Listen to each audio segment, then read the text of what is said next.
Ya, terima kasih ibu-ibu, bapak-bapak sudah menyempatkan waktunya. Sudah menyempatkan waktunya hadir di rumah ibu Koko. Ini rumah ibu Koko. Iya. Rumah ibu Koko yang tadinya mungkin di rumah Pak RT ya, dipindah ke rumah ibu Koko. Sebelumnya mohon maaf nih, mungkin infonya kabarnya karena dadakan ya, karena kita salah informasi ya. Biar kefoto. Biar banyak kan kalau sasarannya banyak. Tadi disuruh ke sini panas. Ya, kira Bapak enggak yang masih banyak yang punya jamban, ternyata di wilayah sini di Hara ya ini ya.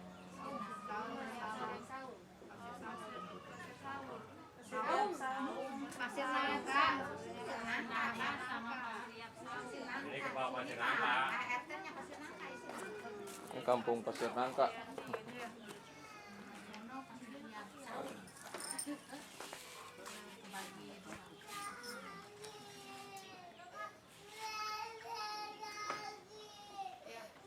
Perkenalkan diri dulu, mungkin sebelumnya ibu-ibu bapak belum kenal dengan saya ya. Saya Fania, saya sebagai penanggung jawab petugas promosi kesehatan. Saya di sini didatangi oleh Ibu Nina sebagai penanggung jawab kesehatan lingkungan. Ya. Kami berdua di sini akan sosialisasi tentang sanitasi total berbasis masyarakat pada pilar ke-1, yaitu pilar ke-1 tentang jamban atau WC ya. Sebelumnya ibu-ibu bapak-bapak di rumah sudah ada kan ya WC-nya ya? Ada yang belum, ada yang sudah. Apakah WC-nya sudah ada SPT-nya? Ada yang belum, ada yang sudah ada SPT-nya ya. Di sini kami akan melakukan pemicuan untuk mengajak bapak-bapak, ibu-ibu semua tidak ada lagi yang melakukan buang air besar sembarangan ya. Terus di sini bapak-bapak, ibu-ibu biasanya buang air besarnya kemana? Plastik. Ikut mak. Itu masih digunain nggak? Itu kamar mandi kan ya? CK masih digunakan tidak? Masih. Kadang-kadang. Kadang-kadang. Airnya nggak ada. Airnya nggak ada. Jauh-jauh gitu. Oh, airnya nggak ada. Terus biasa di sini soalnya masih banyak kebun nih, masih ada yang dolbon nggak? Nah, plastik. Masih ada yang dolsek gitu. Jadi iya WC-nya doang emang. Sama itunya. Sumurnya. Enggak lah, sumur mah. Enggak lagi sana kemana?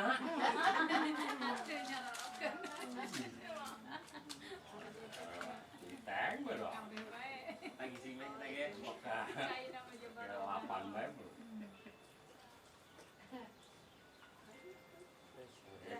Sanitasi total berbasis masyarakat ini adalah pendekatan untuk mengubah perilaku hygiene sanitasi melalui pemberdayaan masyarakat dengan metode pemicuan.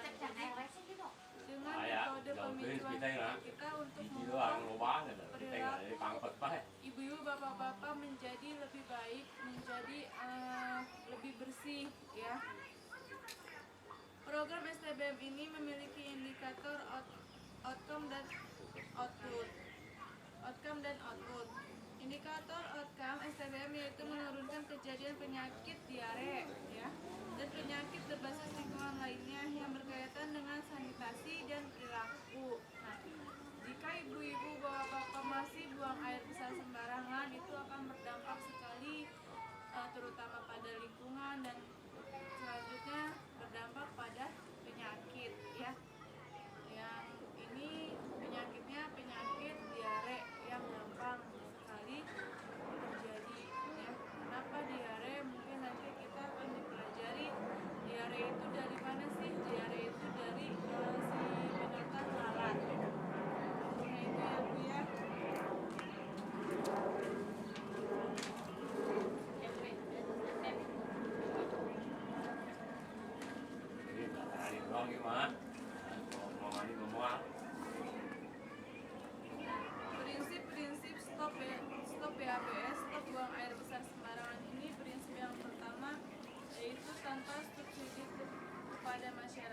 masyarakat sebagai pemimpin tidak mengurangi dan tidak memaksa totalitas seluruh komponen masyarakat terlibat dalam identifikasi masalah, analisa masalah, dan pemilihan sanitasi dan perencanaan, pelaksanaan, dan pemanfaatan dan pemeliharaan. Jadi jika ibu-ibu mungkin sudah ada anggarannya, sudah dianggarkan oleh pihak desa atau pihak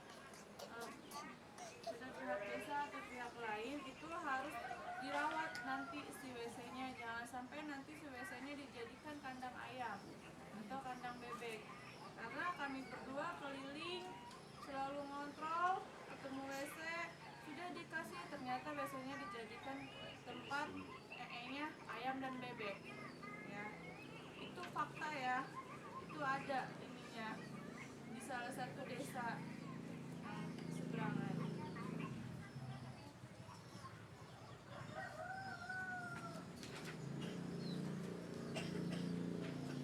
Nah, stop buang air besar sembarangan itu syarat jamban sehat itu yaitu yang pertama pencahayaan. Pencahayaannya dia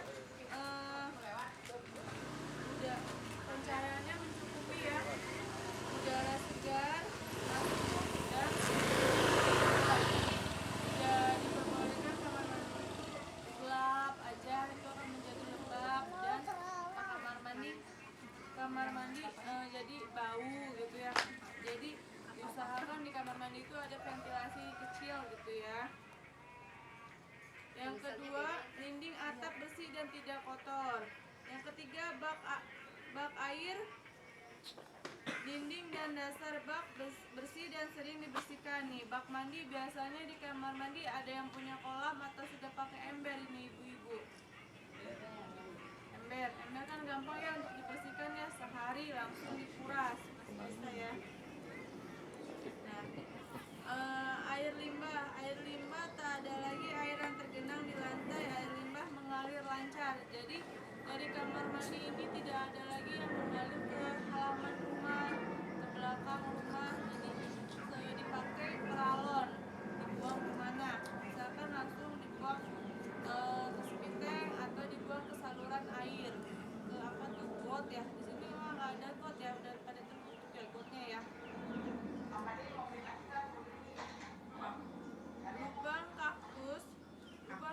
Lubang kakus bersih, tak ada sisa kotoran tertutup.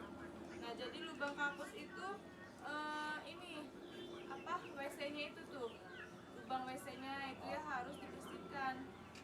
Tidak ada misalkan kalau anak-anak kan mungkin nggak pernah disiram ya. Nah, kalau nggak pernah disiram itu nempel-nempel, dia akan mengerap di situ, jadi akan keras. Jadi harus disikat, harus dibersihkan ya. Mungkin itu pakai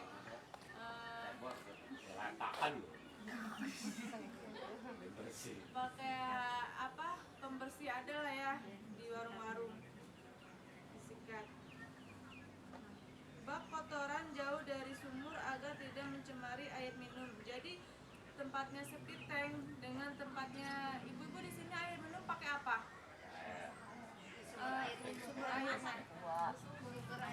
Ada yang masak sendiri, ada sumur.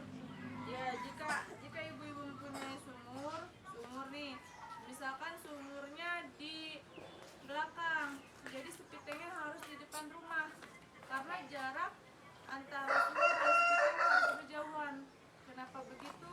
Dikhawatirkan si sepiteng itu sudah penuh, sudah full, dia akan rembeslah ke air minum kita nantinya. Jadi air minum kita tercemar oleh kotoran air sepiteng. Ya. Kurang lebih mungkin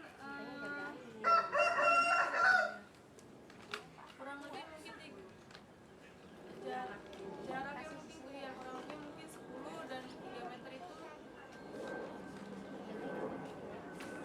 Pulangnya lewat sini aja.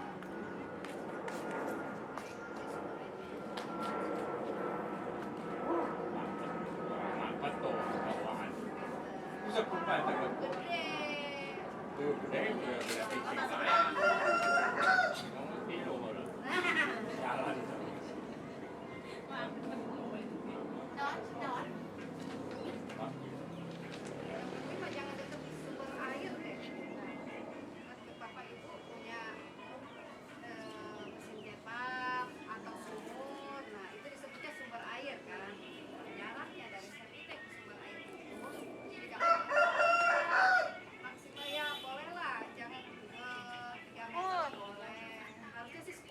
keluar ya, karena kan si tinja itu si itu mengandung bakteri namanya E. coli yang menyebabkan diare ya. Kenapa anak-anak sering diare? Bahkan itu tadi karena air yang kita konsumsi mengandung E. coli. Nah, mungkin ini diagram pemutus rantai penularan penyakitnya. Sumber-sumbernya mungkin darinya ada buang air besar sembarangan atau misalkan ditemukan tinjanya di kebun. Nah, tinja di kebun, terus di kebun adanya sampah. Terus di halaman rumah kita adanya banjir gotnya, mampet, sampah gotnya ya. Nah, si tinja tersebut, nah, anak-anak kita main ke kebun misalnya, nggak tahu tuh apaan, tiba-tiba megang aja atau jatuh misalkan. Nah, jatuh terus anak-anak tidak diajarkan cuci tangan, tidak cuci tangan, langsung minta uang aja ke mamanya, mas saya minta uang, saya pengen jajan, langsunglah dia jajan, tangannya habis megang itu ya, tinja tersebut, langsung dia makan aja makanan tersebut, nanti dia pulang-pulang akan terasa sakit perut atau mules. Nah, dia akan terkena penyakit diare ya. Maka dari itu kami di sini mengajak bapak-bapak, ibu-ibu agar tidak ada lagi lingkungan kita tercemar oleh tinja-tinja tersebut, tidak ada lagi warga kita yang dolwah, doli, dolbon, dolsek ya.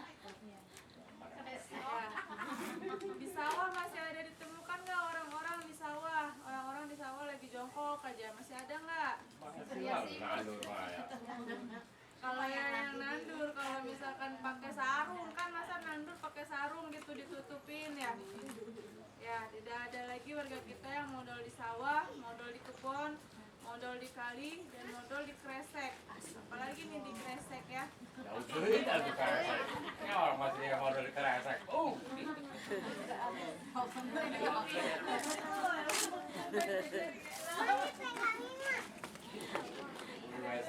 Ya.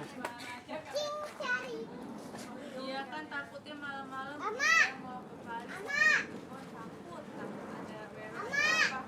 Punya pulang rumah nggak ketahan, jadi malam jadi plastik dibuang. Mana Waalaikumsalam.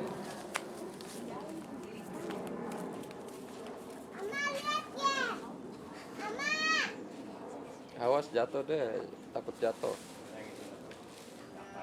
Bahaya besi. Kasih tambahan sedikit ya Ibu Bapak, terima kasih atas kehadirannya di sini. Kemarin kan sudah di data ya sama Ibu Eros ya, Ibu Insya Allah jangan maksudnya terlalu berharap ya, jangan ya gitu ya, khawatir kan khawatir 3 tahun kayaknya khawatirnya kan mundur lagi anggarannya atau apa gitu kan. Sebenarnya ini kita melakukan pemicuan ini sebenarnya itu tidak boleh, kita harus didanai oleh pemerintah, harusnya dari kesadaran ibu-ibu. Karena apa?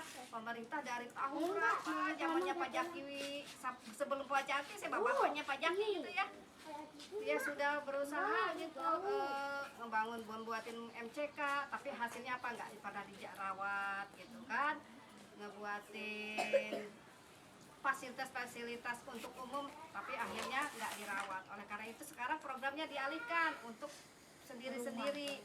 Siapa tahu kalau sudah dikasih sendiri-sendiri, dirawat, dipakai, ya, dirawat, dipakai. Karena apa? Karena kami setelah kami bangunkan, tapi kalau tidak dipakai atau tidak dirawat, nanti akan ada ya pasti rusak kan. Nah, pasti akan ada punishmentnya atau apalah gitu ya. Oleh karena itu Ibu Bapak mohon nanti setelah dipakai, dirawat, dijaga kebersihannya agar tidak mencemari lingkungan juga ya. Kenapa sih harus membuat WC gitu ya? Kenapa sih kita harus nya diurut urusin gitu ya. Selama ini aja ibu bapak udah nyaman gitu ya. Nggak di WC juga bapak ibu bapak udah nyaman. Selama ini ibu bapak kayaknya kemana? Di WC ya. Wah, pesawat. Sawah di rumah. Nah, selama ini itu ibu bapak nyaman nggak Pak? Nggak nyaman. Aku kenapa sih nggak ada inisiatif gitu tuh ya? Pengen buat WC gitu. Wah, duit. Ih, tapi nggak baru ke motor, Jin. Ya, oke deh. Sekarang ya ada Kalau motor kan bisa ready. Oke. Kalau WC kan nggak bisa. Ah, wes keren Kayaknya gitu. yang peduli ke warganya. Akhirnya kan pemerintah menganggarkan pembuatan jamban ini. Nah, insya Allah direncanakan bulan ini atau bulan depan ya. Nah, Ada yang keluarganya banyak kan. ya tadi ya jadi sekarang Nambah kali. WC-nya nanti dirawat. Nah tadi kata Bu Pania katanya kenapa dari WC ke sumber air itu harus 10 meter. Dulu kan kita WC-nya itu kan asal ketutup aja septic tank-nya ya. Bawahannya itu masih tanah. Nah jadi kan si air itu si tinja itu masih nyerap kan bisa bergerak ke bakteri. Nah sekarang kan septic tank-nya dalam bentuk SNI dalam bentuk tabung. Jadi dia kedap ya. Jadi si nya itu tidak akan merebus kemana-mana ya. Dia ada 2 chamber. Jadi si masuk nanti setelah penuh dia akan geser ke sebelah kiri. Nanti dia di situ akan diolah diproses karena ada bakteri yang baik. Nah bakteri yang baiknya itu nanti setelah mengolah dia akan keluar lagi airnya dalam keadaan udah bersih ya. Nah dalam keadaan udah bersih kasih kesolokan. Makanya kan tadi dilihat dulu ada kan disurvei ada lokasinya enggak gitu kan. Kalau emang tidak kan nggak bisa kita paksain ya. Jadi si air nanti yang keluar itu dalam keadaan sudah bersih gitu. Kan nanti kan ibu-ibu kan ini mah WC-nya juga bersih pinuh lah pas di rumah. Nah gitu kan pasti ada kekhawatiran kayak gitu. Insya Allah Bu itu nggak akan penuh karena kita juga akan diberikan bakteri pengurainya ya bakteri pengurainya. Jadi sebelum dia penuh akan diurai kembali. Jadi ibu gunakan, jangan nggak usah khawatir. Tapi tetap sih harus ada penganggaran 5 tahun sekali harus dilakukan penyedotan, ya harus dilakukan penyedotan. Iya, Mbak yakin, Bu yakin. Apanya? Yakin ya ada. Ikutin aja tuh pemerintah. Bedakan ke Pak Deddy ya. Pak Deddy gitu. Terus udah kayak gitu sama tadi kenapa segitu pedulinya pemerintah karena kasus diare di Kabupaten Tangerang ini cukup tinggi. Di antaranya tadi akibat pencemaran dari air bersih yang tercemar oleh tinja. Terus yang kedua anak-anak juga tadi yang disebutkan Ibu Pania di tanah ini yang sudah tercemar oleh bakteri itu kan anak-anak kadang-kadang nggak pakai alas kaki, kadang-kadang tangan yang nggak bersih, yang habis main tanah langsung megang makanan gitu ya. Jadi diusahakan anak-anak juga harus diajarkan cuci tangan ya, selalu diajarkan untuk cuci tangan karena apa, tangan ini sumber penyakit. Kita jangan disangka kita begini-begini aja nih, disangkanya ini tangan bersih, padahal ini penuh dengan bakteri, berbagai macam bakteri ada di sini. Bisa kenapa kita kadang-kadang mudah flu, kadang-kadang kita mudah sakit perut karena apa? Kita nggak sengaja kadang-kadang begini, rusak hidung, ya kan? Tiba-tiba kita lagi ngobrol aja langsung nyol makanan gitu kan. Padahal di tangan ini sudah banyak bakterinya. Oleh karena itu jangan lupa ibu bapak harus rajin cuci tangan ya. Rajin cuci tangan. Tadi Ibu Pania juga sudah ngajarin tentang alur penularan penyakit yang menyebabkan diare. Nah, saya punya diagram. Tadi Bapak Ibu paham apa tidak apa yang disampaikan Ibu Pania ya? Nah, nanti ditolong di caranya gimana sih? kalau emang ibu paham, oh bisa sih itu apa air bisa bikin sakit perut, ya. Tadi melalui apa aja?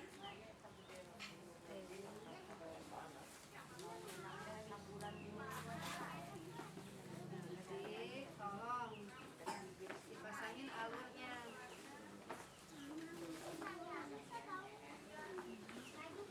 Nah, di sini ada bola-bola ya. Nah, dan ini ada gambar-gambar tentang sumber-sumber tadi penularannya ya. Kira-kira ibu siapa yang mau maju, yang kira-kira tadi paham lah apa yang dipaparkan rupanya, diagram alirnya dari sumbernya, ya kan, akibatnya, terus pencegahannya seperti apa. Sok mangga dipilih, terus masukin sumber-sumbernya di mana dulu. Ayo salah satu ibu yang muda, ayo sini, yang mana?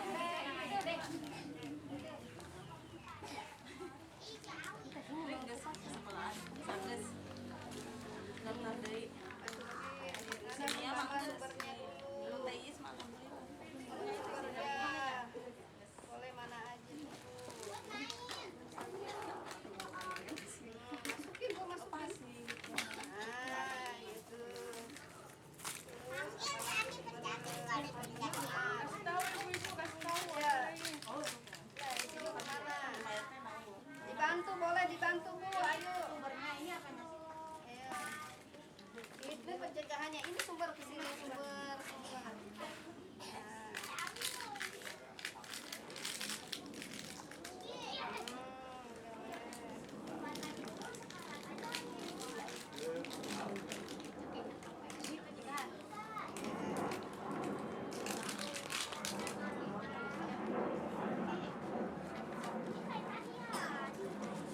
Akibatnya itu akibat.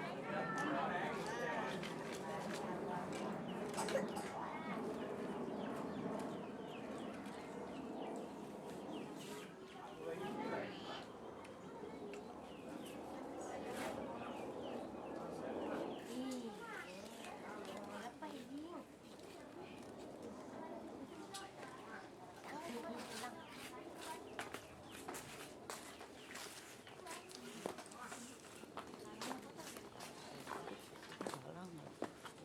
Gua kotor dulu nih.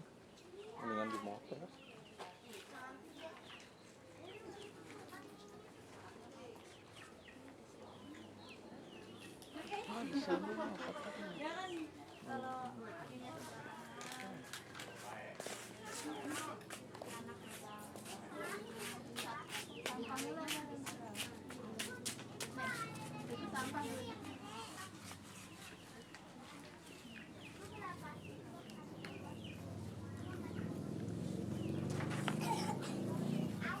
Ini penanganan. Ini enggak ya, ini kan bisa sampah.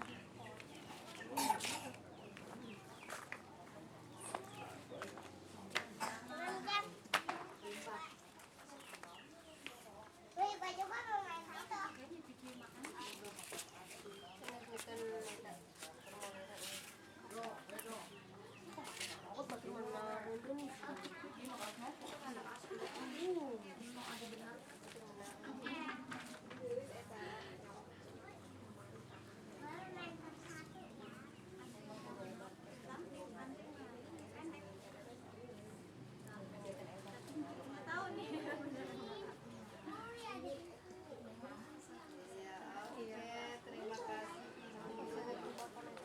Ibu. Ya, jadi begini. Ibu boleh menjadi. Nah, tadi diterangkan ya, tadi sumber penyakit bisa mengakibatkan diare. Bu. Ada sih bisa jadi pertama ini.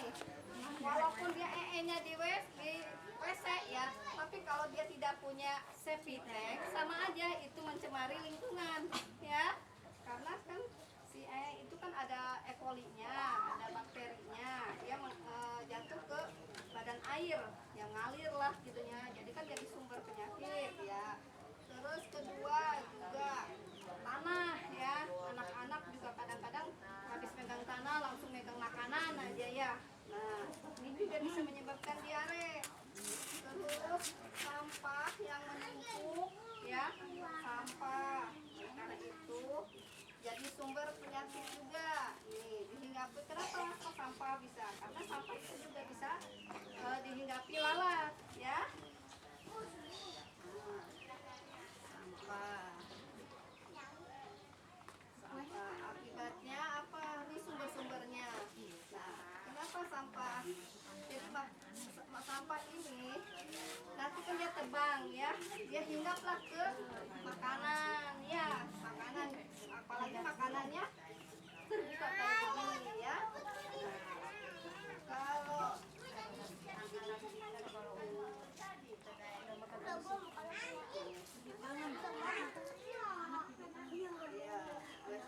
nah, ini sumber-sumber penyebabnya, ya. Anak-anak, ya, bagaimana nih harusnya anak-anak ini biar tidak menjadi sumber penyakit, apa, dengan cuci tangan, ya, dengan cuci tangan. Dan makanan pun kalau sampah pencegahannya dengan apa caranya? Nih, pencegahannya kalau makanan itu harus ditutup, ya, dia tidak dihinggapi lalat, ditutup, dimasukin ke lemari, ya. Kemarin juga ada kasus, bukan cuma penyakit lingkungan, itu bukan cuma diare, ya, ada sakit leptospirosis juga. Akibat apa? Akibat dia itu kencing tikus, ya, kencing tikus. Jadi adanya dihinggapi tikus, ya, piring-piringnya itu kadang-kadang tikusnya itu kencing gitu. Jadi makanya harus dimasukin ke lemari, ya, piring-piringnya jangan terbuka, ya.